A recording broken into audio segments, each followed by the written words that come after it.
ม่ฟองคำจีนาอีอันนี้ก็ตามเดิมนั่นเนอะตึงหูก่อนว่าตามเดิมนั่นนะพออุ้ยน้อยปอนไม่เงินพอสีแม่สอนอุ้ยเกี่ยวอุ้ยอินอุ้ยสุกอุ้ยทานายอเนกนางจินตนาพรน้องปลายฝนพ่อผู้กองพรศักดิ์แม่คุณนายประนอมพรหมสุวรรณดีก็จะตานไปหาป่อสอนชัยตานไปหาป่อสอนชัยอุ้ยคอมอุ้ยทานายภาสกรป่อพร้อมพิมพ์สมอนายประสงค์อันนี้ต่างๆนี่นะอันนี้ก็แม่เพลนป่อสมศักดิ์แม่สีเพลนนั่นเนอะเป็นเก้าเป็นกันทำกันนี้ก็ตามเดิมนะอีหรอกตามเดิมก็อ่านไปตามเดิมนั่นเนอะแม่บุญก่อนอูพอมบ้านจ้างกระดาษพร้อมหลานก็อีแม่ก็จะตามเดิมนั่นเนอะอุ้ยเสาอุ้ยฟองอุ้ยเสาอุ้ยฟองอุ้ยปุกอุ้ยคำอุ้ยป่อนอุ้ยแม่อุ้ยป่อนอุ้ยนวลแล้วก็ตานไปหายังอุ้ยก้อนอุ้ยแกนอุ้ยจุ่มใจนายสุทัศน์ที่จะตานแล้วก็ยังจะตานไปหานายสุขนายบุญนางสาวจันเด็กหญิงสุลักษณาหรือเด็กหญิงป๊อดแล้วตามไปหาพ่อเกิดแม่เกิดเทวบุตรเทวดาเจ้ากรรมนายเวรเจ้าเวรนายกรรมตั้งหลายเทวบุตรเทวดาตานไว้กับตัวภายภาคหน้าแล้วตามไปหื้อหมาชื่อไอ้ฟุกอันนี้ก็ตามเดิมนั่นเนอะที่แม่ซึ่งจะตามเดิมนั่นนะสาธุอนุโมทนา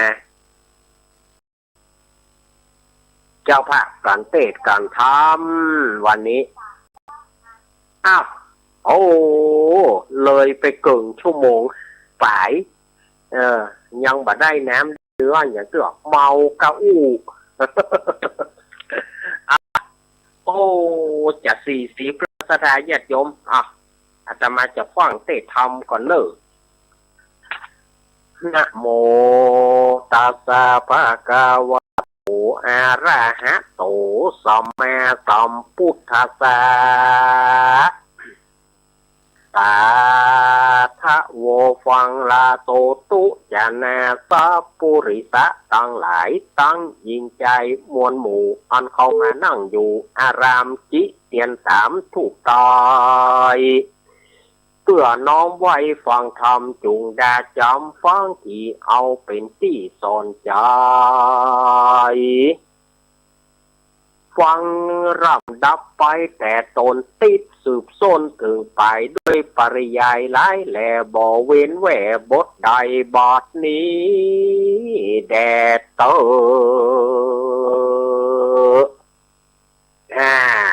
อาตมาภาพก็ได้ขึ้นระบำทำนองเนี่ยน้อยเอาเนาะเพราะว่า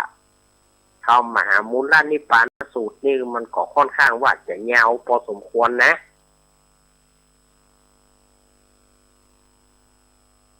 อันนี้ก็พระอานนท์นะเปิ่นได้เล่าตอนฟังคยนาธรรมเพื่อกับพระมหากัสสปะได้ฟังว่าผมได้ฟังสูตรนี้ชื่อมหามูลนิพพานสูตรผมได้ฟังมาจากข้าอุกเกี้ยว มุขตวานก็คือได้ฟังจากปากขององค์สมเด็จพระสัมมาสัมพุทธเจ้าเมื่อเปิ้นประทับอยู่ที่พระเชตวันมหาวิหารเปิ้นเล่าคือผมฟังอย่างแล้วพระอานนท์เปิ้นเล่าไว้พระอานนท์นี่เป็นพหูสูตรเป็นครั้งถ้าบัดเดียวก็คอมพิวเตอร์เดินได้คอมพิวเตอร์เคลื่อนที่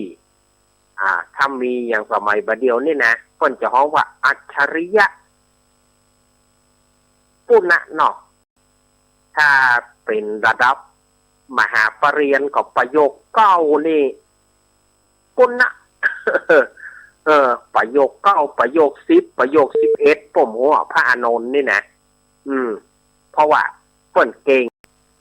พระพุทธเจ้าไปเทศน์ที่ไหนแล้วจะต้องมาเทศน์ให้พระอานนท์พระอานนท์จะจำไว้ดูเนี่ยถึงตอนสังคายนาธรรมครั้งแรกจะต้องรอให้พระอานนท์ได้สำเร็จอรหันต์ก่อนพอพระอานนท์สำเร็จพระอรหันต์แล้วจึงมีการสังคายนาธรรมครั้งแรกโดยมีพระมหากัสสปะเป็นเก้าเป็นประธานในการสังคายนาธรรมนั้นพระอานนท์ก็ได้เล่ามาว่าพระพุทธเจ้าเปิ้นได้เทศนาว่าอาติเตกาเลในกาละอันล่วงพ้นไปแล้วยังมีสมัยพระพุทธเจ้านามว่าพระวิปัสสีสัมมาสัมพุทธเจ้าพระพุทธเจ้าชื่อวิปัสสีสัมมาสัมพุทธเจ้าแล้วนะก่อนพุทธเจ้าของเราก่อนเพิ่นได้ตรัสรู้เป็นองค์สมเด็จพระสัมมาสัมพุทธเจ้าก็มีเศรษฐี2ผัวเมียเศรษฐี2ผัวเมียนี้ก็มีเข้าของนักโสด80โกฏเป็นหมาย80โกฏ1โกฏเท่ากับ10ล้าน10โกฏเท่ากับ100ล้าน80โกฏจะได้800ล้านโอ้เนาะเปิ้นมีแต่มีว่านะเข้าของเปิ้นเงินทองเปิ้นนัก80โกฏ800ล้านสถาญาติโยมว่าว่ะเฮาป้อมมีก็เปิ้นพ่องเนาะมีนี่จะเอาบูรณะปฏิสังขรณ์เสนาสนะอันใดมันบัดดีเฮาจะแปลนะเนาะถ้าเฮามีนะบัดเดียวมันมีค่าจ่ายมันมีค่าจ่ายปัจจัยมันบ่มีถ้ามีอย่างเศรษฐีเนี่ยเฮาจะกึดจะสร้าง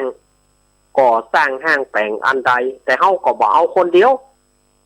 ถ้าเฮาเอาคนเดียวข่อยว่าเฮาอวดมั่งอวดมีเฮาก็จะปาบริวารเนี่ยเฮาก็จะเชิญชวนบริวารเชิญชวนศรัทธามาร่วมกันกึดร่วมกันสร้างถ้าเอาคนเดียวข่อยว่าปดเท่าอันใดก็เป็นของมันหมดขอเข้าองค์ตัวเก่าว่าเหมาะฉะนั้นเฮาก็ต้องการมีบริวารตัวเศรษฐีนี่ก็มีลูกสาว2คนพี่เก้าชื่อเอ้ยเป็นน้องล่าค่ะ เป็นน้องล่ากับไปใจใหญ่เป็นน้องล่าสหตีค่ะ คนเก้าชื่อนางคนที่2ชื่อนางอีกับอีเศรษฐีนี่ก็ได้ฮื้อตาลวันไหนเตี้ยงวันละ10โกฏลูกขนาดฮื้อตาลวันละ10โกฏ10โกฏเป็นเท่าไหร่เนี่ย10โกฏก็100ล้านประตาน18โกฏตาลนะวันละ18โกฏตาลว่าตาลวันละ18โกฏเท่าใดเนี่ยตาลวันละ80ล้านสถาญาติโยมตาลว่าแต่ได้ฮื้อตาลแต่บ่ได้อันหยังบ่ได้อธิษฐาน บ่ได้อธิษฐานจิตบ่ได้นั่งสมาธิบ่ได้รักษาศีลอย่างสักอย่างก็คือตาลกูเป็นเศรษฐีเปิ้นจะมีงานเข้าภาษาเนอะตาล เปิ้นจะรอเตียนที่มจรเนอะปางตานจะถวายปูจากันเต้เธอเน้นลอกเนอะตานดกมันมาเคาะเข้าหาตัวเก่าวันละ ก็จะมีงานห้านนี้มีตานอย่างเดียวแต่บ่ได้สนใจบ่ได้อธิษฐานอยากน้ำตานสักเท่าไหร่กะตานอย่างเดียวไผมากะตานนะไผมากะตานนะวันละ18โกดก็คือวันละ80 ล้านสถานญาติโยมธรรมโมสังโฆ8โฆ9โฆป่นมีก็มีแต่มีว่าเรามันจนเราก็จนต่อไป ใครจะรวยเท่าไรก็ปล่อยให้รวยเสียให้เข็ด เอามันตุกลูกเอามันเมียเอามันมีหลวงเปิ่นนะญาติโยมเศรษฐีนี่กะตานแค่เนอตานตั้งแต่ปฐมเนาะตั้งแต่แต่งงานกันอายุ15-16เนี่ยนะแต่งงานประมาณอายุ16ดกตานตั้งแต่แต่งงานใหม่จนถึงอายุได้100,000 ปีวะสถานญาติโยมคนสมัยนั้นอายุยืนนะอายุได้100,000เปิ้นเจนจะตาย ไปอยู่อย่างใดล่ำเหลืออายุถึง100,000 ปีก่อนธรรมโมสังโฆก็ไปฟังแต่งงานอย่าง15-16อย่างเฮาห้อมแต่งก็รู้15-16เป็นเบาไก่พูดกันไงปวดโรจนว่าเป็นเบาจนเอี่ยวมันจนปวดโรเอาจนไก่ก็นะ เอาแต่งงานนะอายุเขาสมัยนั้นมัน100,000 ปีก็ลูก100,000 ปีเช่นจะตายนี่เขาไปเดือดร้อนมันสังเขาไปเดือดร้อนมันสังเขาจะอยู่ไปจะถูกพอจะเอี่ยวจนว่าโอ้โหให้แต่งงานกับนี่อายุเอาเท่าใดบอกหูเนาะให้แต่งงานนี่นะเอาบัดแท่ง15-16นี่ เอี่ยวที่ไหนเขาบัดได้ไปเอี่ยวจนป้นไก่หน้าป้นเขาจะแต่งงานเมื่ออายุเศรษฐีถึง2ได้100,000 ปีแล้วก็ได้ล่วงลับดับขันไปแทนที่จะได้ไปเกิดบนสวงสวรรค์ชั้นฟ้า นาดว่าไปเกิดเป็นผีเปรตก้อนเข้าอยากน้ำว่ะสถานญาติโยมโหก็ฮือตานประจำวันละ18วันละ80 ล้านเนี่ยอย่างถึงต้องก้อนเข้าอยากน้ำคำเดียวก่อนก็เดี๋ยวจะอธิบายทุกฝังลูกสาวก็เคาะขังตานเนื้อแถมนะลูกสาวนางนางอีนี่ก็ตานเนื้อแถมนะก็ยังบ่ได้ฮับเตื้อนะวันหนึ่งคืนหนึ่งก็ไปเข้ากำฝันลูกถึง2บอกว่าอีน้อยเหยอีน้อยอีน้อยอีเหยอี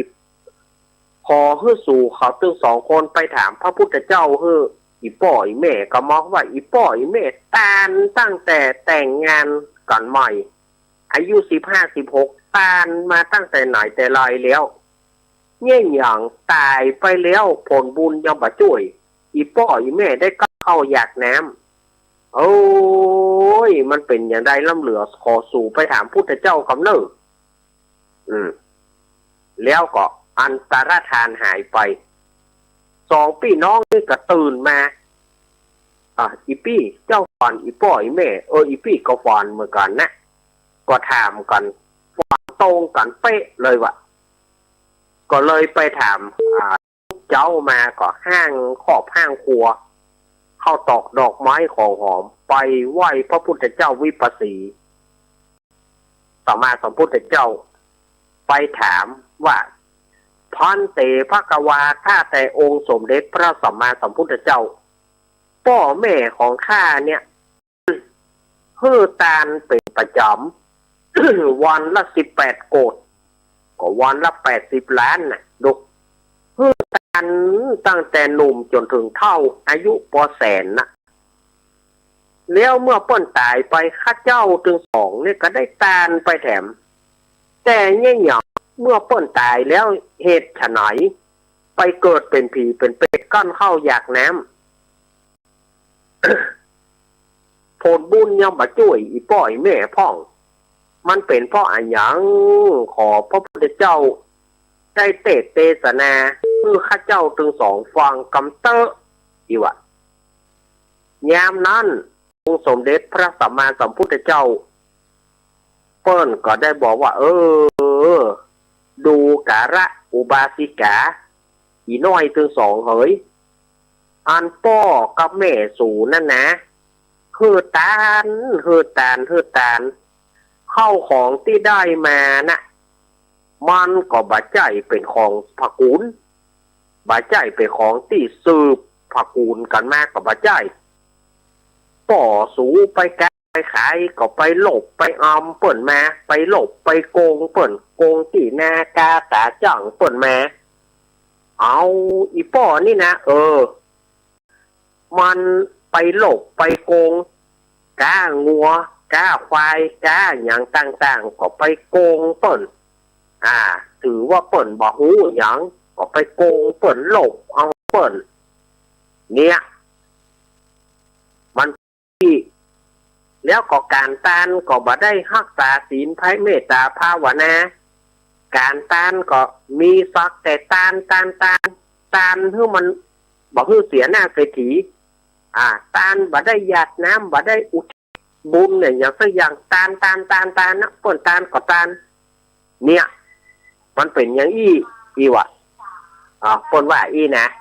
พระพุทธเจ้าว่าอีนะแต่จะว่าอย่างไรแถมต่อนั้นมันว่าต่อบ่ได้ละเวลาหมด เวลาหมดช่วงแรกเวลาหมดช่วงแรกก็จะต้องพักคำเดียวรอเกิงหลังเกิงหลังจะมาเตะให้มันจบเกิงหลังจะมาเล่าให้มันจบนะเกิงหลังจะมาเล่าให้มันจบวันนี้ขอเวลาหลวงพ่อท่านพระครูวรธรรมนาถสัก10 นาทีเนอะหลวงพ่อเนอะวันนี้นะขอเวลาหลวงพ่อสัก10 นาทีเพราะว่าทำมันยาวเนาะทำมันค่อนข้างจะยาวก็จะได้เล่าขอเวลาหลวงพ่อสัก10 นาทีนะครับเนอะวันนี้อาตมาพักช่วงหนึ่งก่อนเนอะอยู่ก่อเจ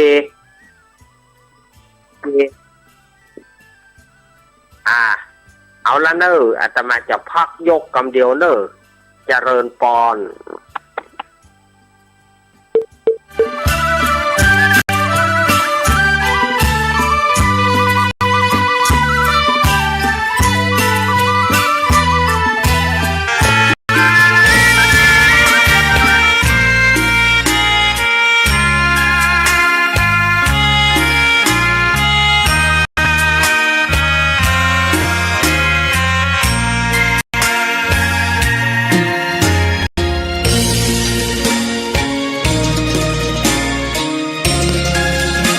ครูบาครับ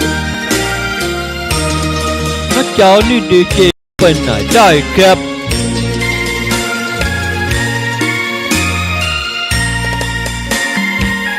ดอกบัวดอกหนึ่ง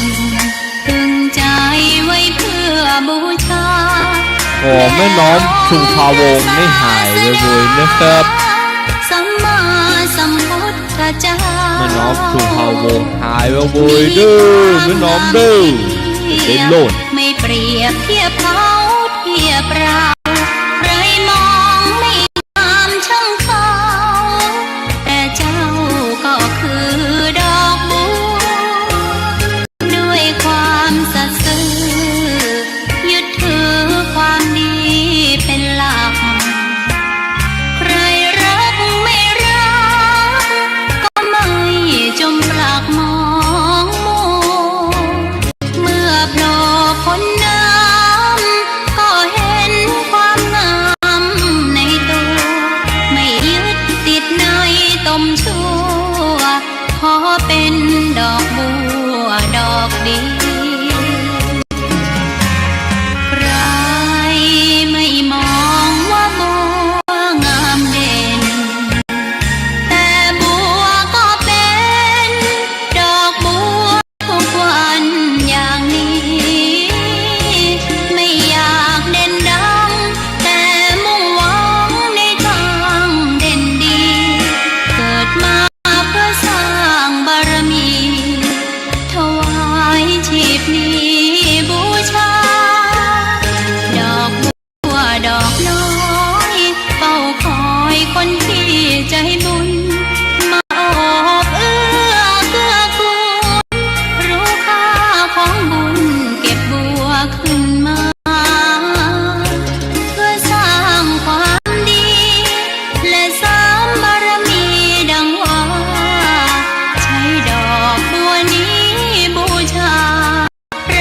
บาลักโทรมาหาผมด่วนด้วยครับ ว่าบัวงามเด่นแต่บัวก็เป็นดอกบัวทุกวันอย่างนี้ไม่อยากเด่นดังแต่มุ่งหวังในทางเด่นดี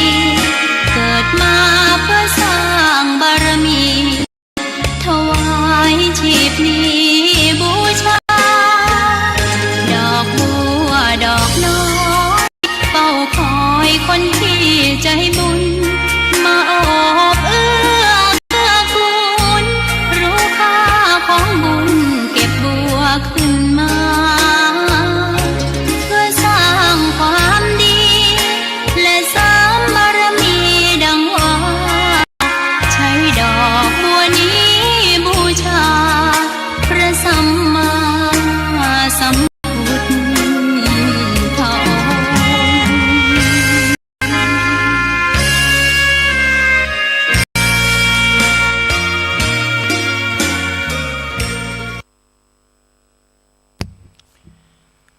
เปิ้นโทรไปผมโทรไปถามพระครูสมศักดิ์แล้วเนาะเปิ้นบ่สบายเนาะกำเดียวเปิ้นแต่นิมนต์ครูบาลักจัดรายการเนาะจัดรายการไปถึง6 โมงแต่รายการเปิ้นเนาะเปิ้นนี่เปิ้นบอกกับผมแล้วบัดเดียวนะเนาะเปิ้นนิมนต์ครูบาลักจัดรายการไปถึง6 โมงเนาะจัดรายการแต่พระครูสมศักดิ์หนองเฮียงสันติสุขเนาะสันติสุขอำเภอดอยหล่อเนาะจังหวัดเชียงใหม่นะครับเปิ้นบ่สบายเนาะเสียงเปิ้นมาออกเนาะเปิ้นนิมนต์ครูบาลักจัดรายการเนาะถ้าครูบาลักสักนี่ก็ดีไหวว่าครับครูบาลักครับกับเดี๋ยวผมจะเปิดเพลงดอกบัวซ้ำไปแหมล่อมเนาะโทรมาบอกให้ผมตัวดื้อจะวายไป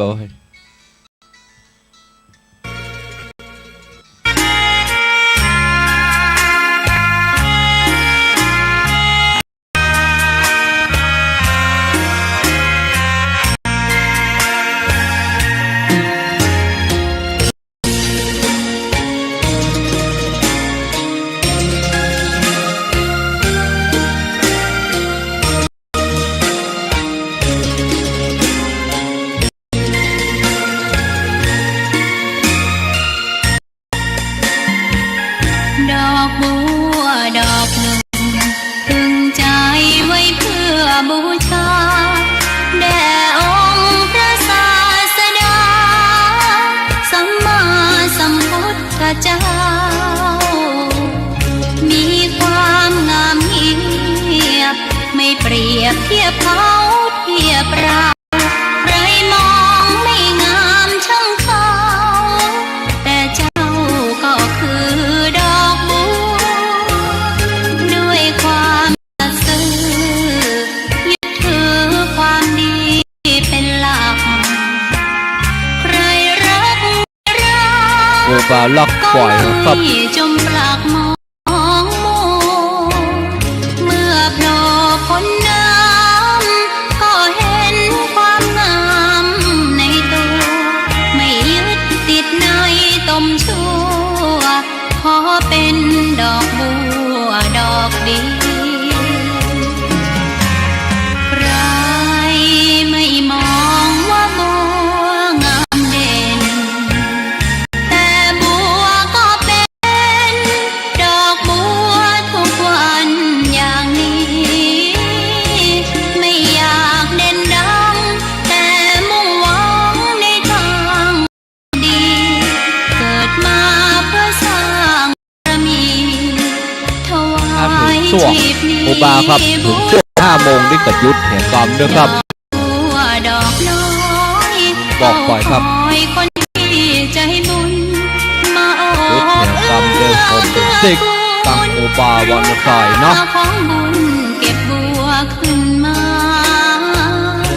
เพื่อสร้างความดีและสร้างบารมีดังว่า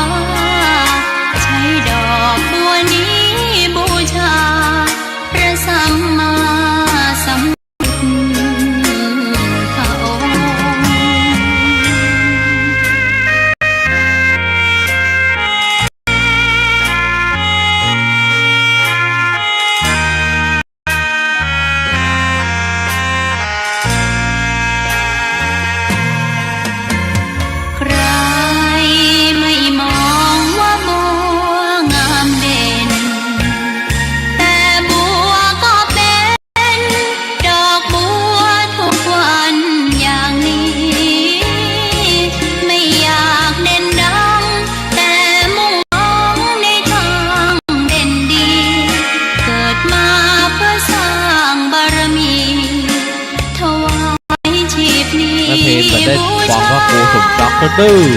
สบายเนาะมาเห็นเนาะ น้อยเฝ้าคอยคนที่ใจบุญมาโอบเอื้อเกื้อกูลรู้ค่าของบุญเก็บบัวขึ้นมา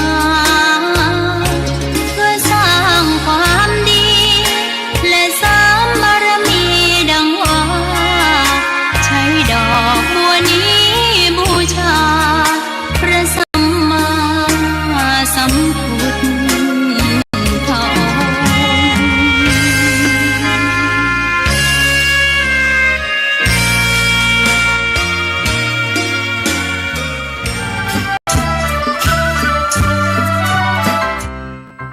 น้องๆหน้าหนาวนี้ไปแอวเหนือเฮาพักที่นี่บ่รีสอร์ทนี้ดีขนาดมีเครื่องทำน้ำอุ่นระบบแก๊สเอาไว้ให้พร้อมแต่ก็ต้องระวังเนอะเครื่องทำน้ำอุ่นระบบแก๊สมีคนตายมาหลายรายแล้วจะอั้นเลยกันเวลาตี เปิดเครื่องทำน้ำอุ่นระบบแก๊สในห้องน้ำถ้ามันมีพัดลมดูดอากาศการหมุนเวียนของออกซิเจนมันจะดีได้จะใดในเมื่อการเผาไหม้บ่สมบูรณ์ก็เกิดการสะสมแก๊สคาร์บอนมอนอกไซด์สูดดมเข้าไปมันจะไปจับกับเม็ดเลือดแดงและทำให้เม็ดเลือดแดงจับกับออกซิเจนได้น้อยลงเมื่อออกซิเจนเข้าไปถึงปอดก็จะย่าให้คลื่นไส้เมาหัวหายใจยากจนถึงขั้นเป็นลมแล้วก็ตายได้โดยเฉพาะคนที่มีโรคประจำตัวเช่นโรคหัวใจโรคเลือดจางหอบหืดถุงลมโป่งพองโรคความดันโลหิตสูงซึ่งจะมีโอกาสสูงกว่าคนอื่นน่ากลัวขนาดเนาะมันก็บ่ถึงขนาดนั้นถ้าหากรู้วิธีคือถ้าอาบน้ำด้วยเครื่องทำน้ำอุ่นระบบแก๊สบอดี้อาบเกิน10 นาทีจะต้องเปิดพัดลมระบายอากาศหรือให้อากาศถ่ายเทได้ดีอันนี้ก็จะช่วยได้นักหูเฮาแค่หูข้อมูลเพิ่มเติมโทรสอบถามได้ที่กลุ่มสื่อสารความเสี่ยงและพัฒนาพฤติกรรมสุขภาพสำนักงานป้องกันควบคุมโรคที่1เชียงใหม่053-140-774-6หรือสายด่วน1422จนเครียดกินเหล้าจนเครียดกินเหล้าจนเครียดกินเหล้าจนเครียดกินเหล้าจนเครียดกินเหล้าจนเครียดกินเหล้าก็เลยยิ่งก็เลิกสิเหล้าอ่ะจนเลิกเหล้าเลิกจนเริ่มต้นเข้าพรรษานี้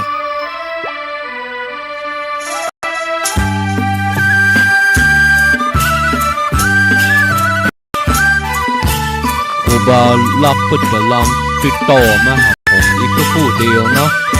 รอสายเพิ่นอีกชั่วครู่เดียวครับกำลังติดต่อมาหาผมอีกชั่วครู่เดียวนะครับผมรออีกชั่วครู่ครับมาแล้วครับนิมนต์ครูบาลักโลนทำต่อนั่นเลยผมเอาแล้วโยมสาธุชนคนดีเฮาทั้งหลายก็มาถึงในช่วงที่2รายการซับเปเหระนกะธรรมะคนรุ่งไตแจ้งรายการเสียงธรรมแสงทองดำเนินรายการโดยภาพสามเณรรักก่อนโยนันมาถึงช่วงที่2ของรายการตั้งสายไปพักกินน้ำเจโทรมาหลวงพ่อท่านพระครูเนี่ยต่อไปแถมชั่วโมงหนึ่งต่อไปแถมเพิ่มไปถึง6 โมงแรง6 โมงเช้าดอกก่างไปถึง6 โมงแรงไปอย่างปูนขอต่อไปถึง6 โมงเช้าเนอะเพราะว่าหลวงพ่อบัดสบายนั่นก็จำเป็นที่อาตมาจะได้ต่อแถมมากันนะต่อก็ต่อเนาะต่อก็ต่อมีปัญหาโนพอมแพมสถานญาติโยมบ่มีปัญหาก็ทีแรกอาตมาว่าจะขอเวลาหลวงพ่อสัก10 นาทีอีกกันเนาะหลวงพ่อสมว่าหลวงพ่อว่าสบายพอดีต่อไปวะ ก็จำเป็นที่จะต้องมาต่อในสถานญาติโยมอันเปิดสายช่วงสุดท้ายพวกเนาะ 5 โมงป่ายพ่อเนาะตี 5ป่ายพ่อเนาะเปิดสายเวลามันยาวแล้วหรอยาวเหยียดเฉียดเมืองใต้ยาวเหยียดเฉียดเมืองใต้ก็บอกเป็นหยังเนาะวันนี้ไหนได้จัดแล้วก็จัดคือมันไปจนถึงพริกถึงขิงไปเลยเนาะเมื่อมาปะกันแล้วก็บอกกาดเกี้ยวเสียเวลาจะมาต่อด้วยทำมหามูลนิพพานสูตรกันอย่าเลยเนาะตะกี้ได้ทิ้งทวนไปถึงว่าพระพุทธเจ้าวิปัสสีสัมมาสัมพุทธเจ้าได้บอกคือกับนางเอ๋ยกับนางอีว่าป่อของแม่ป่อแม่สู่เขานี่นะประพฤติผิดทุกประการจะรักษาศีลก็กลัวผิดรักษาศีลก็กลัวว่ามันจะผิดก็เลยบ่ได้รักษาศีลบ่ได้เมตตาภาวนาแต่ตัวใจความผัวก็ที่โลกที่โกงเปิ่นถ้าขอโลกเป็นไฟยุ่งเอาอย่างที่ต้องมาถึงว่าเด็กก็โลกว่าเป็นของตัวเก่าเอาเป็นของตัวเก่าเหี้ยหันไอ้อย่างของเปิ่นมาได้โลกเอาเนี่ยพ่อแม่สู่เขาพ่อแม่สู่ถึง2นี่นะแล้วก็บ่รักษาศีลสักข้อผิดศีลหมดข้อที่1ก็บ่รักษาศีลข้อ1ปาณาติบาตก็ได้ไปฆ่าสัตว์ได้ฆ่าเอานกน้อยเอาเลือดนกมาผสมยาลมเลือดนกผสมยาลมได้อีกปากันฆ่าเอานกน้อยเอาเลือดนกมาผสมกับยาลมกินเป็นประจำ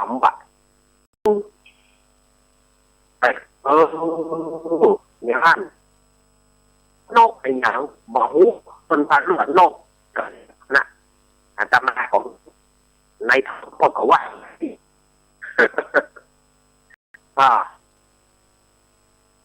แก้วก่อให้เป็นของต่อไปล่ะ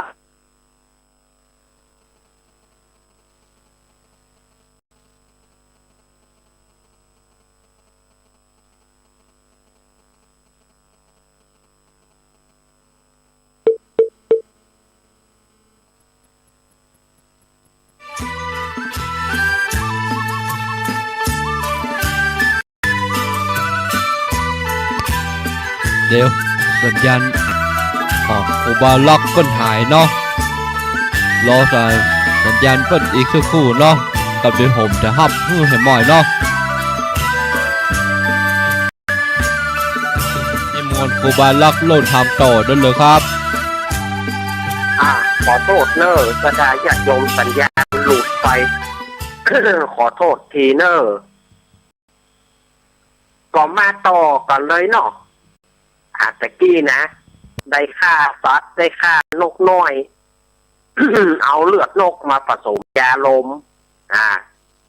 ข้อที่2ผัวก็ไปหลบไปโกงเปิ้นตีกันไอ้กับกันเมียก็ไปลักของเปิ้น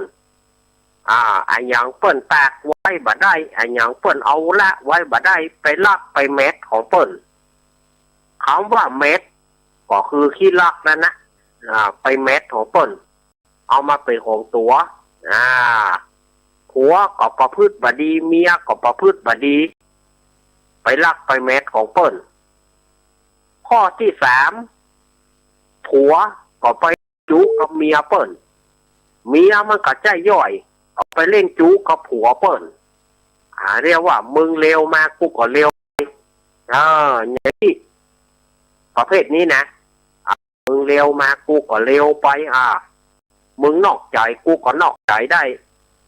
อย่าประพฤติในกู้ครองของตัวเก่า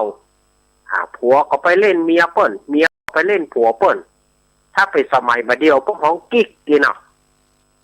ถ้าเป็นสมัยบาเดียวพวกห้องกิ๊กผัวไปมีกิ๊กเมียก็มีกิ๊กเนี่ยมันเดือดร้อนปัญหาเดือดร้อนกันนะสถานอย่าจมฆ่ากันตายบ่เว้นแต่ละวันก็ด้วยกับกิ๊กนั่นน่ะเพราะว่ามันบ่ซื่อตรงต่อผัวก็บ่ซื่อตรงต่อเมียก็บ่ซื่อตรงต่อผัวเนี่ยสมัยบาเดียวมันเกิดปัญหาฆ่าฟันบ่อนแต่งยิงกันขวางโดยเฉพาะภาคใต้นี่ภาคใต้เนี่ยยิงกันขวางผัวเมียอยู่ด้วยกันปวดสองหน้าลูกสองหน้าเต้ามันจะบอกกลัวอย่างละเพราะว่าอย่างมันการประพฤติผิดการประพฤติผิดมันบ่ฮักคู่ครองของตัวเก่ามันบ่ซื่อบ่ใส่ต่อกันก่อนจะแต่งงานนี่สาบานกันไว้สาบานกันไว้ว่าถ้าไผผิดไผนอกใจไผคอคือตายวันตายคืนเนี่ยมันคำสาบานนี่จะไปว่ามันบ่ดีจะไปว่ามันบ่สำคัญนะการสาบานเนี่ยสาบานการคุณจะถือศาสนาไหนก็ตามถ้าคุณไปสาบานต่อสิ่งศักดิ์สิทธิ์ของศาสนาคุณเนี่ยมันก็ย่อมตึงจะเป็นอย่างนั้นถ้านอกใจขอให้ตายคืนเนี่ยระวังให้ดีอยู่ๆจะไปนับได้นับสาบานสาบานแล้วเป็นจริงกันไปขอให้หูหนวกตาบอดขอให้ฟ้าผ่าขอให้อะไรอย่างต่างๆเนี่ยอยู่จะไปสาบานนับได้สาบานบ่ได้นะสถานญาติโยมอย่างกรณีปู่เศรษฐีเนี่ยเศรษฐีนี่ก็เหมือนกันมึงมีได้กูก็มีได้มึงเอาผัวเปิ้นมึงเอาเมียเปิ้นกูเอาผัวเปิ้นมันก็บ่สำคัญห้ามว่ากู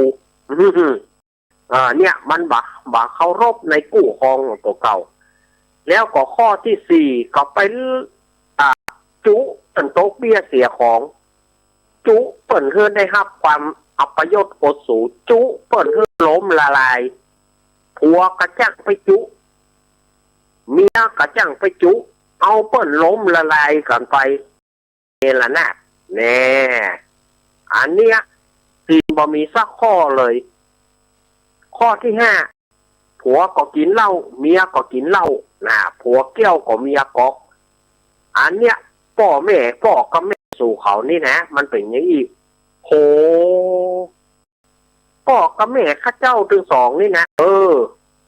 เนี่ยพ่อกับแม่สู่มันเป็นอย่างนี้ต่างคนต่างบ่ฮักษาศีลสักข้อผัวก็บ่ฮักษาศีลเมียก็บ่ฮักษาศีล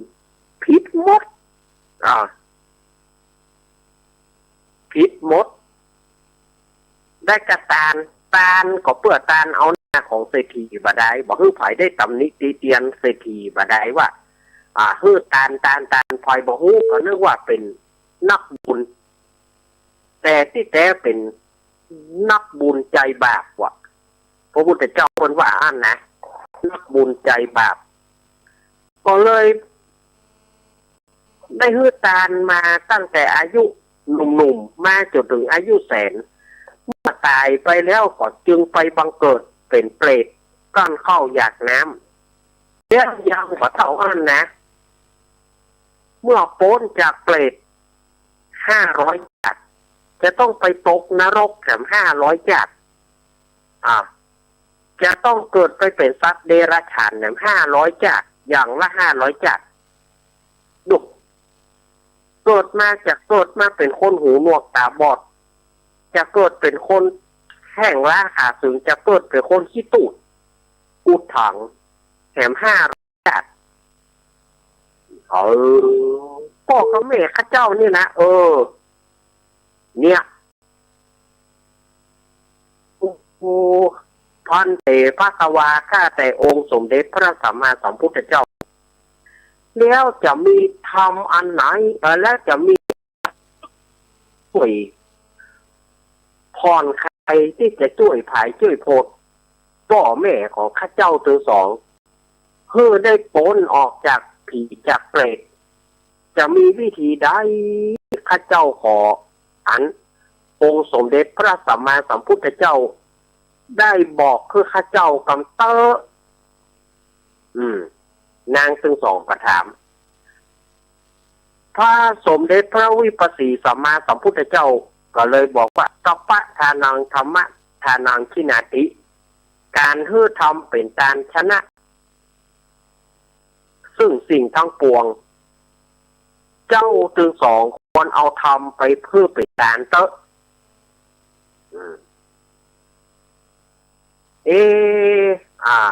นางซึ่งสองก็ว่า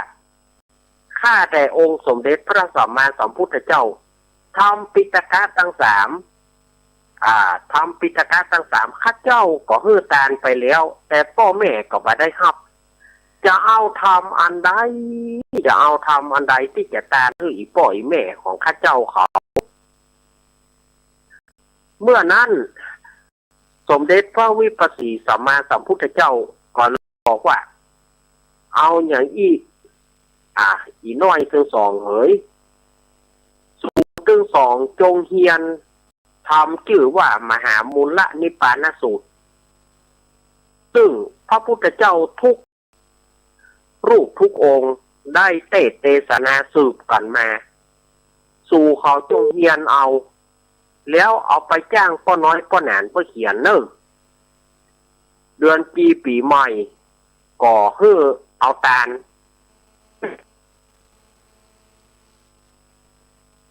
นางซึ่งสองก็ขอลาพระพุทธเจ้าแล้วก็ไปถึงบ้านก็ไปซอกหาไปลานหาไปซอก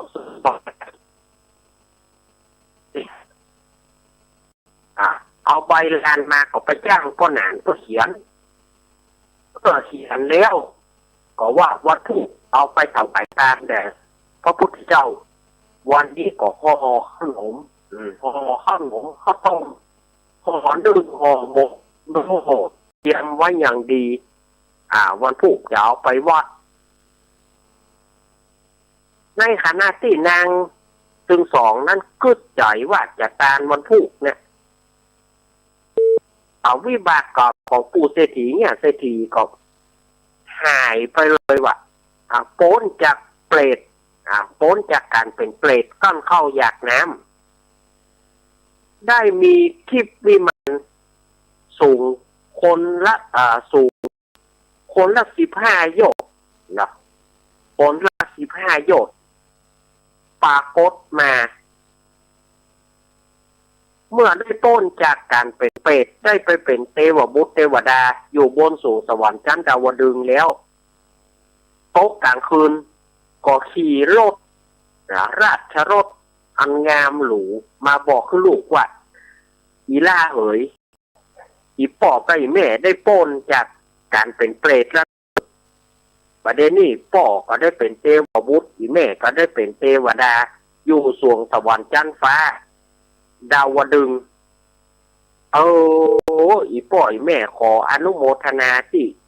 ลูกทั้งสองได้ตานขนาดว่ายังบ่ได้เอาทำไปตานเพื่อจ้างป้นเขียนบ่ได้อีป่ออีแม่ก็ได้ป้นแล้วว่ะ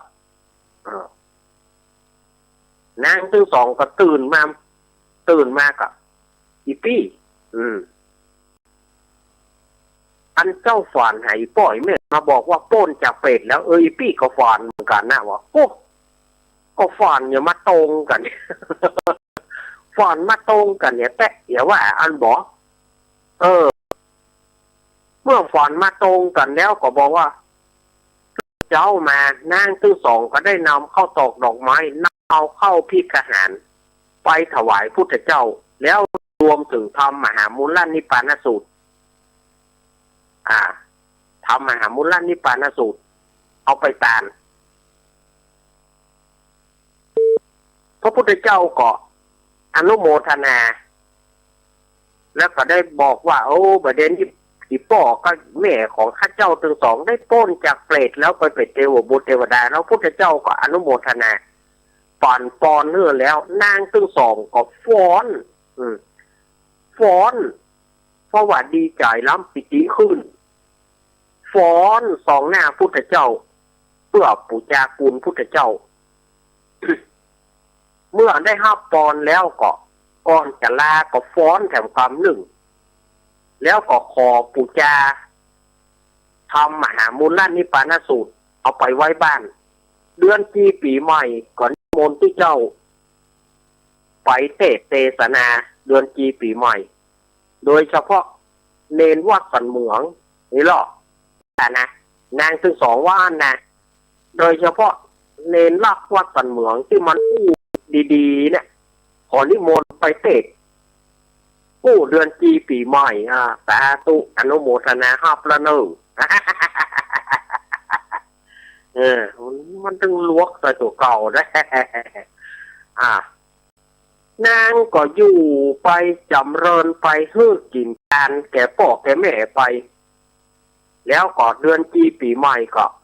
ให้นิมนต์พระสังฆพระสงฆ์องค์เจ้าไปเทศนาธรรมมหามูลนิปานสูตร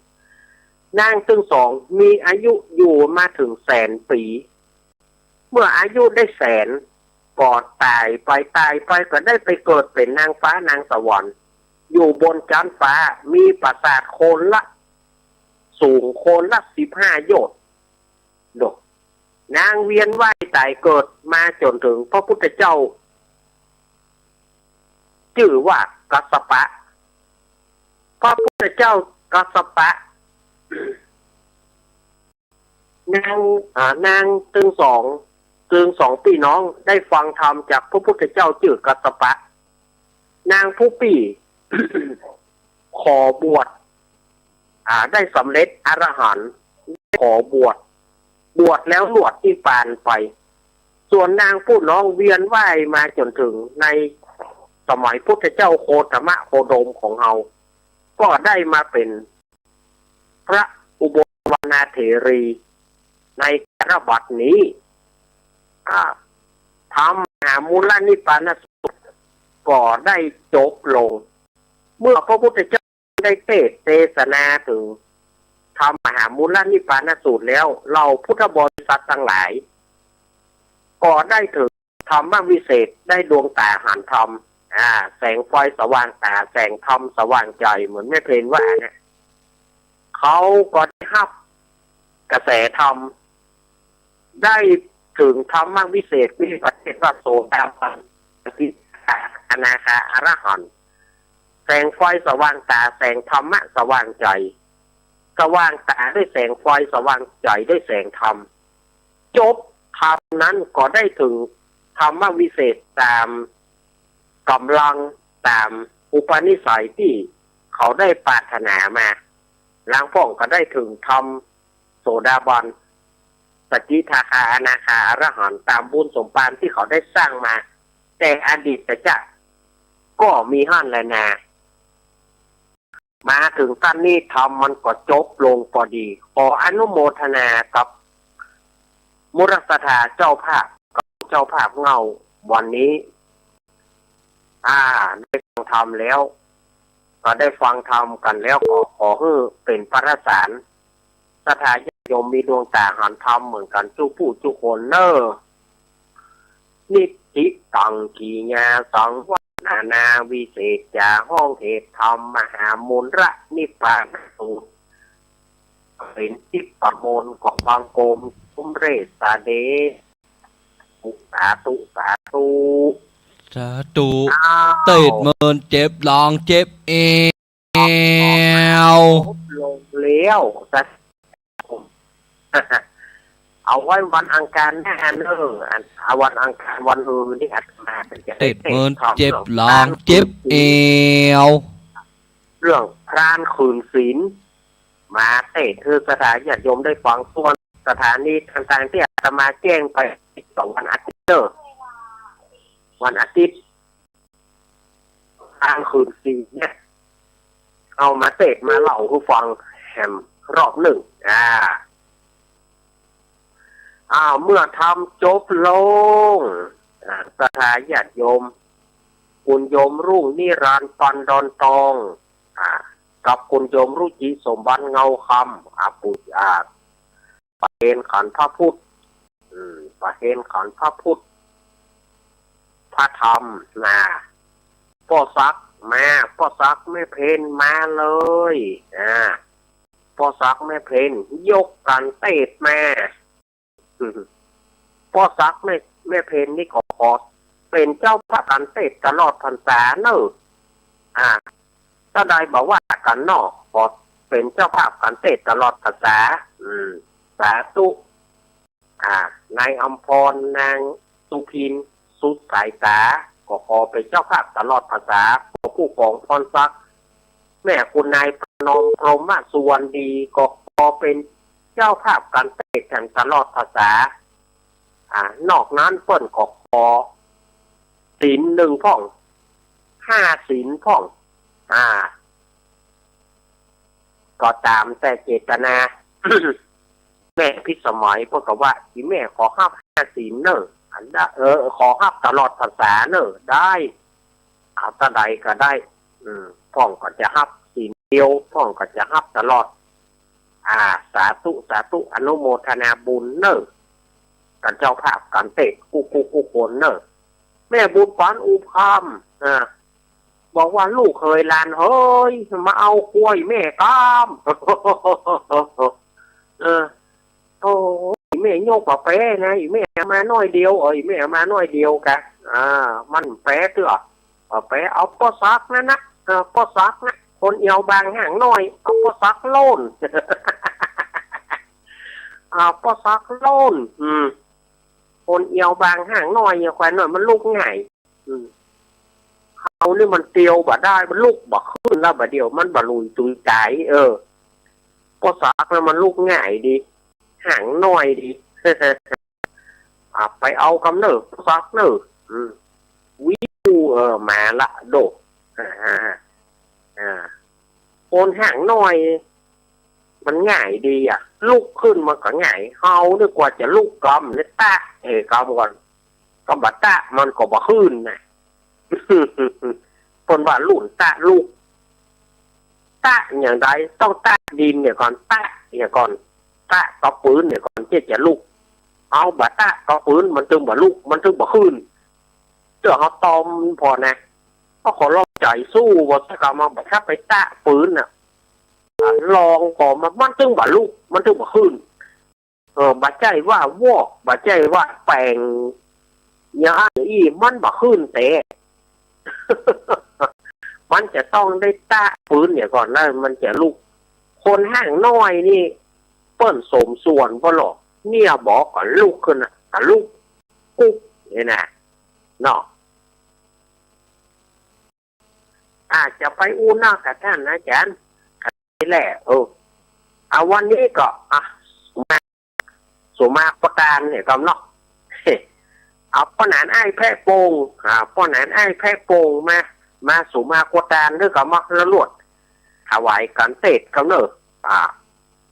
ป้อนานไอ้แพะโป่งปุจจานั้นไอ้แพะโป่ง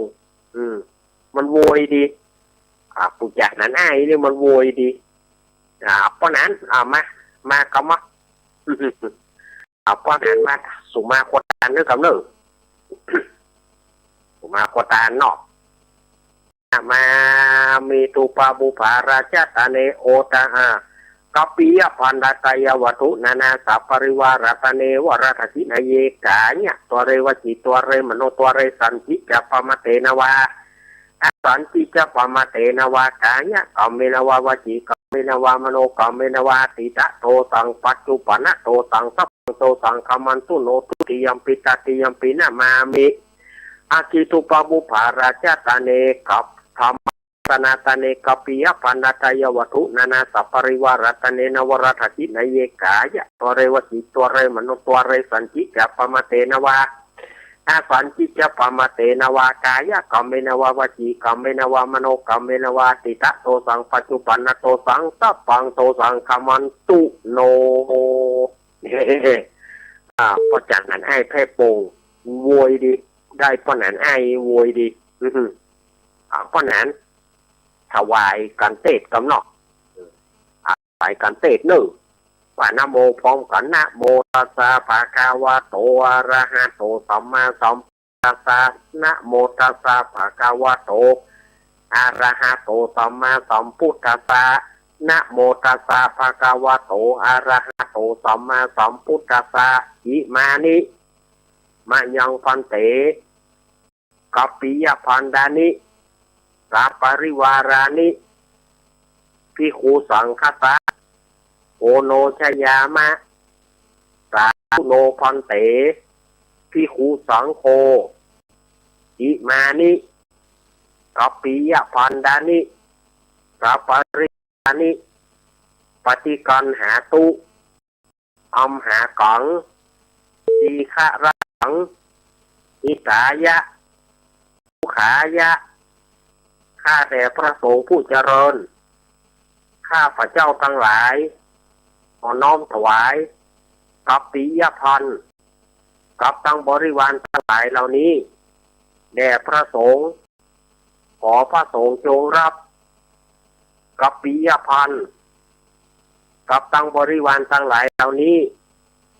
ของข้าพระเจ้าทั้งหลายเพื่อประโยชน์และความสุขแก่ข้าพเจ้าทั้งหลายสิ้นกาลนานเทินสาธุเอาปอนเนอร์สถานญาติโยมหลังจากพ่อจานนั้นให้ได้สู่มรรคทานแล้วก็ได้ถวายสังฆทานแล้วก็เอาก็ประเคนไปเรียบร้อย อาตมาก็ลืมขั้นตอนไปปอนนั้นให้ประกอบโจกตั้งหลังแต่กี้ยังบอกไปฟังเกณฑ์อย่างเสือเขาลืมปอนนั้นเขาลืมไปปอนนั้นให้ประกอบโจกหลัง เนี่ยอย่างบรอบครอบแต่นะเขาถึงยอมรับเนี่ย เอาสถาญาติมีน้ำหยาดน้ำเนอยะถาวาริวหาปุราปาริปุเรนติสาครังเอวะเมวะอิโตทินังเปตานังอุปคปติอิชิตังปฏิตังตุมหังคิปะเมวะสมิสตุสัพเพปุเรนตุสังคปาจันโทปนะระโสยถามณีโจติระโสยถาจายะสิทธิธานังลาพังโสติภกยังสุขังพลังสิริอายุจวันโนจะโพคังวุติจะเยสวาสัตวสาจะ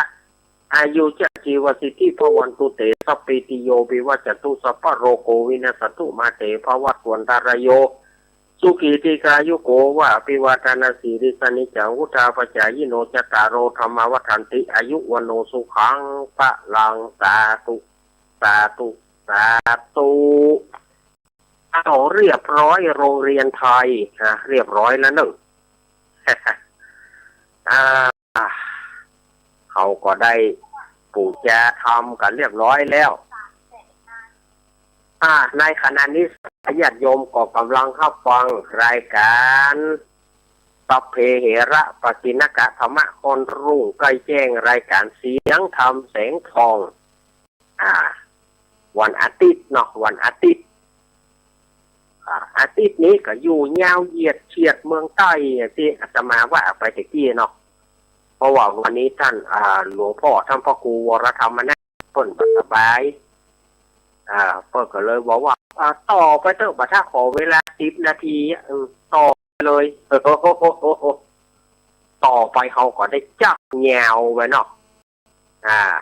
จักแนวสถาญาติโยมวันนี้วันอาทิตย์วันนี้วันอาทิตย์ใครจะไปซื้อผ้าซื้อหัวใครจะไปซื้อชุดขาวผ้าขาวตอนอยู่เนอะใครจะไปซื้อผ้าตองขาวเอาผ้าตองมาเป็นผ้าสบายปาดบ่าตอนอยู่นะวันนี้ไปกัดติดนี่กัดติดที่หิมบ้านอาตมานี่นะไปกัดติดก็ตอนอยู่หรือว่าไปที่เปิ้นขายสังฆทานต่างๆอีแม่จะไปซื้อเตียนสักเล่มให้ถวายเตียนให้ถวายหลอดไฟฟ้าให้ซื้อหลอดไฟขายก็ไปที่เปิ้นขายหลอดไฟฟ้าวันนี้ร้านค้าต่างๆก็คงจะเปิดเกินวันสถานญาติโยมอย่าง บ้านโต่งตามบ้านเวียงหนองร่องนี่ก็ร้านโรงการไฟฟ้านี่ก็น่าจะเปิดเกิงวันบอกร้านโตก็ดีร้านประเสริฐสมเคพันนี่นะก็น่าจะเปิดเกิงวันหรือว่าเปิ่นจะปิดก็บอกว่าเหนินแต่ร้านประเสริฐสมนี่เปิ่นจะเปิดเกิงวันสำหรับท่านที่จะไปซื้อหลอดไฟฟ้าถวายเป็นตาลนี่นะจะไปซื้อผ้าขาวจะไปซื้อสูทจะไปซื้อมุ้งอีแม่จะเอามานอนวัดจะไปซื้อสาดน้อยจะไปซื้อ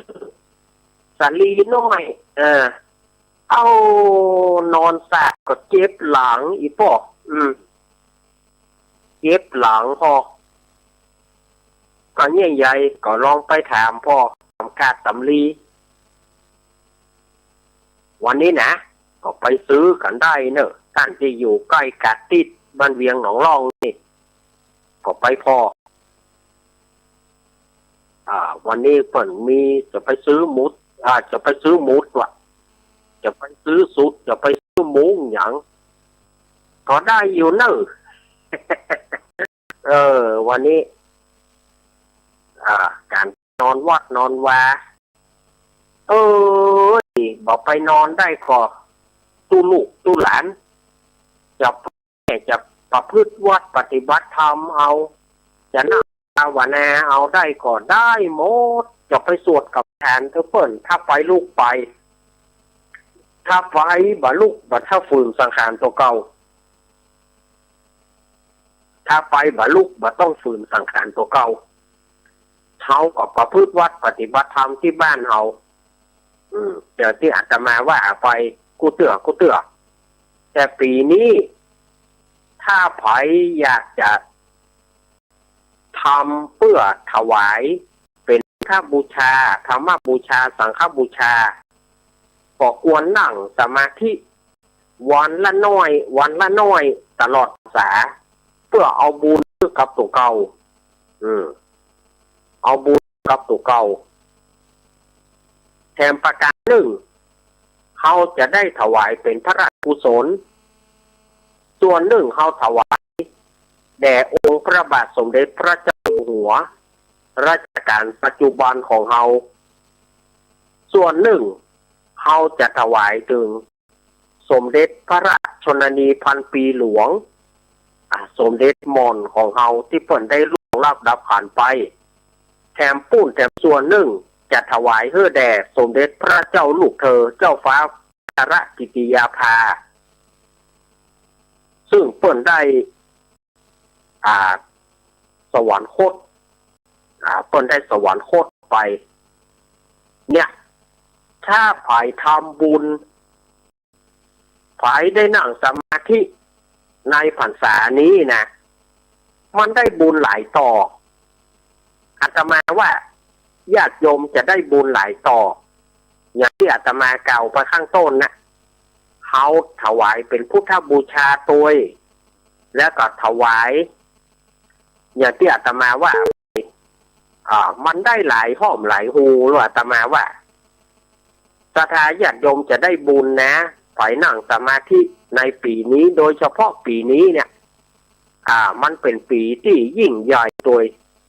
ถวายเพื่อองค์พาโดยถวายแด่สมเด็จพระราชชนนีพันปีหลวงโดยถวายพระบาทสมเด็จเจ้าอยู่หัวรัชกาลปัจจุบันโดยซึ่งวันฮือนี่จะเป็นเฉลิมพระชนมพรรษาของเปิ้ลวันเฉลิมพระชนมพรรษาของพระบาทสมเด็จพระเจ้าอยู่หัวรัชกาลปัจจุบันของเราเนี่ยเอาจะถือว่าวันป่อแห่งชาติก็ถูกนะแต่วันป่อแห่งชาติที่แท้จริงก็คือ5 ธันวาเนี่ยเราจะถือว่าเป็นวันป่อก็ได้วันที่28นี่ศรัทธาญาติโยมเขาก็จะได้มีการนั่งภาวนาสมาธิถวายเดเปิลโดยถวายองค์พาโดยถวายสมเด็จมอนโดยแล้วก็ถวายเป็นพุทธบูชาโดยเขาจะนั่งภาวนาเนี่ยเขาจะนั่ง สักกี่นาทีแล้วแต่ความอุตสาหะพยายามของท่านความเพียรของท่านญาติโยมบาดต้องปฏิบัติการญาติโยมทำที่ญาติโยมท่านอาจารย์สอนคนแบบท่านทำขออาตมาทำตึงวันแล้วบัดเดียวข้ามมาขอได้น้อยข้ามมาได้น้อยอาตมาก็อยากได้บุญเหมือนกันลูกมาบัดทำแล้วอาตมาไปเจิญจวนคณะสถานญาติโยมมันไปมีประโยชน์อย่างขนาดมันเยอะเหมือนเนี้ยขนาดมันเยอะเนี่ยแล้วไปบอกคือเปิ่นอาตมาก็โดนด่าฟรีๆอ่ะใช่ไหมอาตมาก็โดนด่านี้ฉะนั้นเขาต้องทำไปตัวอาตมาทำตึงวันอาตมาทำได้เกือบเดือนอาตมาทำได้เกือบเดือนเราข้ามมาสวดมนต์อย่างตัวเปิดกับปิ๊กมานั่งสมาธิกรรมวันละ1 นาทีพ่อง2 นาทีพ่องแล้วแต่ว่าเวลามันจะศรัทธาญาติโยมก็ควรทำไปเนอะทำวันละน้อยดีนั่งกับบ้านกับจองฮะเขาไปวัดไปวาได้ก็ไปวัดไปในช่วงวันพระวันศีลเอาไปวัดไปวาบ่ได้ก็ทำที่บ้านเราทำที่บ้านเราทำเป็นพุทธบูชาของเราได้หมดได้กุศลกุอย่างท่านอาจารย์บางคนก็ว่าตาลอันนั้นดีพ่องก็ว่าตาลขันเข้าก่อนบดีอันนี้มีคำถามของญาติโยมมาละอีแม่จะไปตาลก่อนพ่องก็ว่าบดีต้องไปตาลในวันนั้นต้องไปตาลในวันเดือนเปงกะไปว่าตาลก่อนแล้วสิ่งไหนจะได้บุญญาติโยมอยู่ที่ความพร้อมมันอยู่ที่ความพร้อมอยู่ที่ความปอดอกปอใจในส่วนที่เราพร้อมถ้าเราบอกพร้อมเขาก็บ่ต้องการเตื้อถ้าเราพร้อมเขาก็ไปตานมันอยู่ที่ความพร้อมอยู่ที่วิตามินงอเงินมันเดินอยู่ในกระเป๋านั่นน่ะเอาง่ายๆวิตามินงอเงินมันเดินอยู่ในกระเป๋านั่นน่ะมันพร้อมโดยมันพร้อมเมื่อวิตามินงอเงินมันเดินอยู่ในกระเป๋าศรัทธาญาติโยมเนี่ยถามว่าแล้วเอาตานไปก่อนเขาได้บุญจะไปฟังเอาตานไปก่อนพระสงฆ์องค์เจ้าก็ได้ฉันเนนก็ได้ฉันเอาตานไปก่อนบัดถ้าไปฟังไผ่ศรัทธาญาติโยมบัดต้องไปฟังเหนือฟังใต้อยู่ที่ความพร้อมอยู่ที่เขาอยากจะตานเขาก็ไปตานถ้าเขาไปในวัดกันหมดไปในวันเดียวกันหมดมันเป็นแกงเฮทุกเจ้าก็บ่ได้ถึงจื่อบ่ได้จื่อน้ำแต่ถ้าเอาไปก่อนทุกเจ้าก็จื่อน้ำของกินของว่าพระเนนก็ได้ฉันถ้าวันนั้นเนี่ยอันโหไผ่เป็นโหไผ่บอกมันเป็นแกงเฮมันสูญสารลูกอุนแอนศรัทธาญาติโยมแต่อาตมาก็บ่ได้ห้ามศรัทธาญาติโยมนะจะตานในวันนั้นก็ได้ถ้าว่าญาติโยมบ่ตานเตื้อญาติโยมจะตานก่อนก็ได้ตานหลังก็ได้ถ้าว่าอยากจะได้บุญอยากให้มันเต็มที่เขาจะตานของเขาเลยไปตานก่อนก็ได้ตู้เจ้าคนก็ได้ฉันเขาจะตานหลังวันนั้นก็ได้ตู้เจ้าคนก็ได้ฉันถ้าวันนั้นน่ะมันเราสูญสารลูกอุนแอนกันแต่ก็อยู่ที่ความพร้อมของญาติโยมนั่นนะเขาหังว่าเนี่ยอันนี้เขาจะไปฟังคนที่แหาน่ะก็ขอเอาตังค์ให้ญาติโยมก่อนข้าวหนมของไผ่อาตมาถามหน่อยขนมของไป ปัจจัยของไผพอนึ่งไผพอเข้าไผของโยมบ่ใจกะโยมไปเอาของเขาโยมไปเอาของคนอื่นมากะคนอื่นที่เขาว่านะคนอื่นที่เปิ้นว่านะเปิ้นเอาฮื้อญาติโยมกะแม่นก็เปิ้นเอาฮื้อโยมก็ญาติโยมต้องถามเก่าและต้องตอบตัวเก่ากะเปิ้นเอาฮื้อเฮากะเฮาถึงได้ชื่อเขาเปิ้นสิ่งที่เปิ้นว่า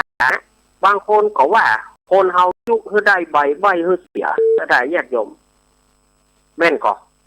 บางคนยุฮื้อได้บางคนใบฮื้อเสียและญาติโยมก็ไปตั้งกรรมตู้เจ้าบางทีตู้เจ้าตั้งหลายนะเปิ้นก็มาแต่ญาติโยมบางคนก็บ่เชื่อหาว่าตู้เจ้านี่เกิดมาอย่างอาตมาเขาไอ้เนาะมันก็หาเกิดมานี่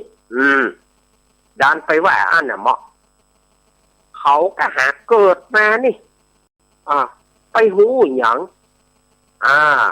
นั่นดานไปว่าไอ้อันละอ่อนแต่ว่าวันซืนนี่ดานตุลังมาสอนเฮาเขาหลุ่นแก่แล้วเอา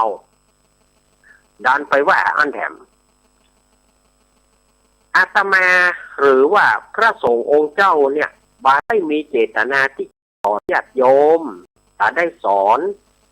แต่นำเอาหลักธรรมของพระพุทธเจ้ามาชี้แจงเพื่อสถาญาติโยมได้เข้าใจกันตามนี้อาตมาบ่ได้มีส่วนสอนบ่ได้สอนสถาญาติโยมแต่เอาคำสอนของพระพุทธเจ้าเนี่ยมาชี้แจงเพื่อญาติโยมว่าญาติโยมจะฟังบ่ฟังก็ตามไผเชื่อก็ดีไผบ่เชื่อก็แล้วแต่เพราะคนเฮานั่นมันอยู่ในจำพวกบัวสี่เหล่าแม้แต่ในสมัยพุทธกาลพระพุทธเจ้าก็บ่สามารถที่จะเอาคนให้พ้นจากโอฆวัตตสงสารได้หมดมันก็ยังมีข้องค้างมาแถมเป็นต้น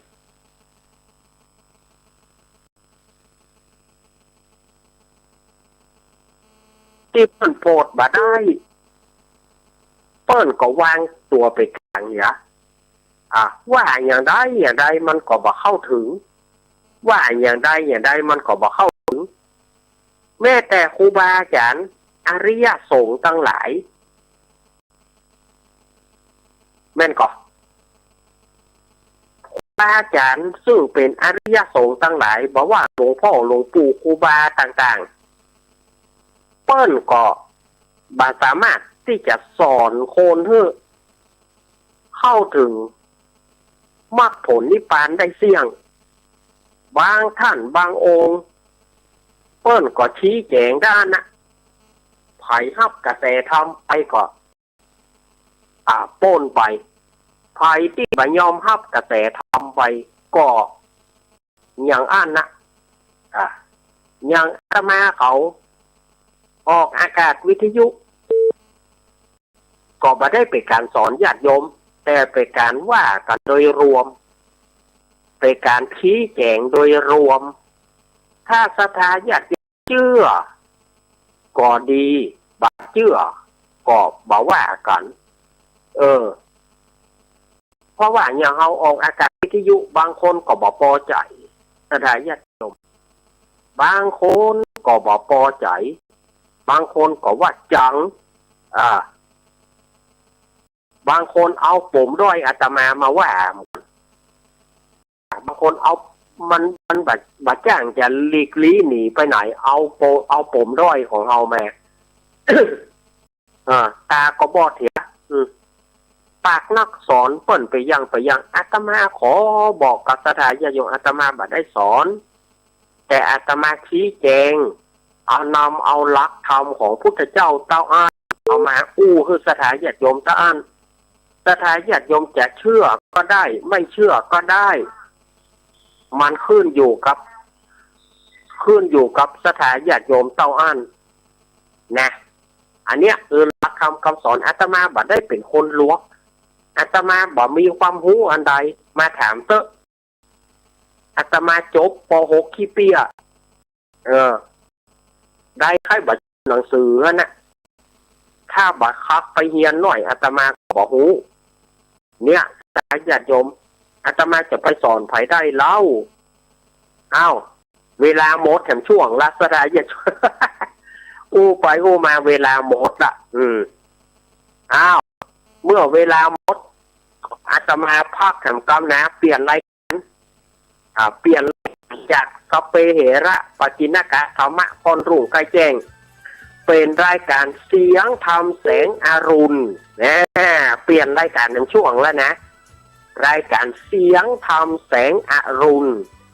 ต้อนรับอรุณวันใหม่จะไปฟังไปไหนเตือนเนออยู่ตัวกันแถมชั่วโมงหนึ่ง